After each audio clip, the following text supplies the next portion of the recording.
I've really taken a look at things I do to distract myself from myself.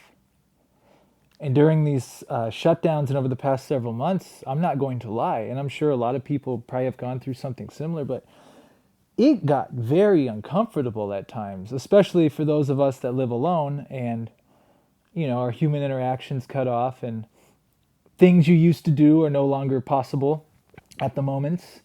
And you're just kind of with yourself. You're with yourself. And when you're with yourself and you get those distractions away, things start bubbling up. Things that you thought you had put to bed, things that you thought you didn't need to worry about anymore, or you didn't think there was any issues, all of a sudden things start coming up and it starts bothering you. And for me, it got intense, like really intense. And I'm like, what the heck happened? And I realized I don't think I ever truly dealt with it. I don't think I ever sat with those feelings of the uncomfortability. I think I masked it and distracted myself through other mechanisms.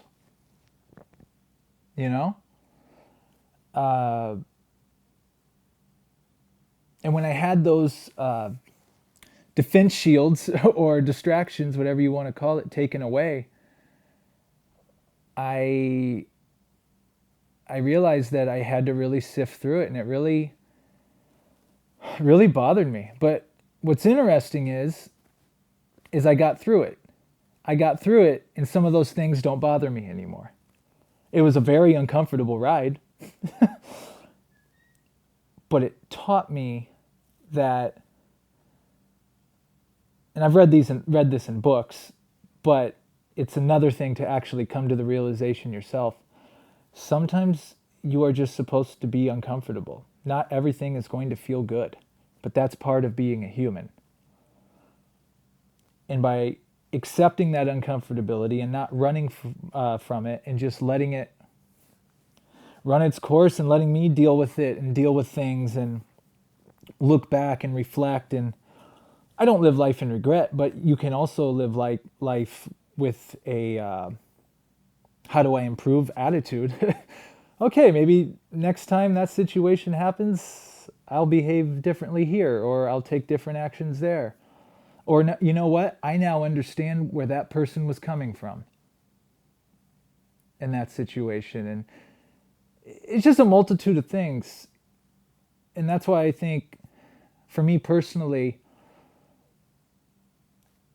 having healthy outlets to express yourself and to interact with others, whether it's just a conversation or, for me, exercise. Like, exercise has been very therapeutic, and maybe I'm contradicting myself now because these might be distractions.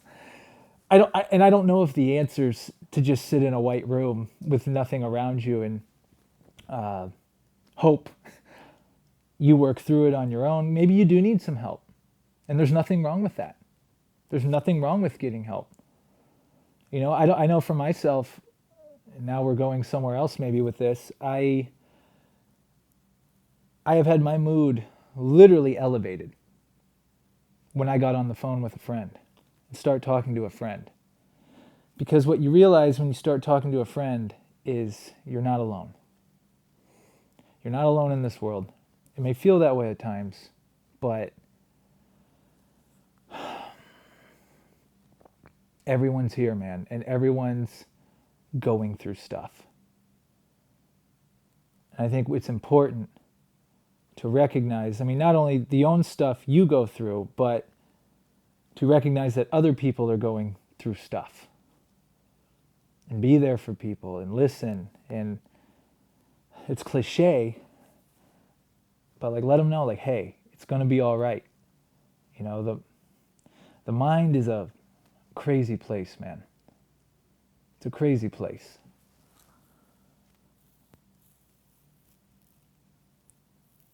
But I find the more I can strengthen it and develop these positive habits, health habits, mental habits, spiritual habits.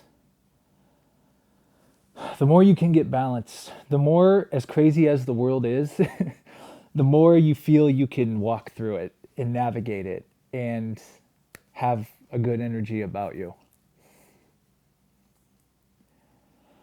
Yeah.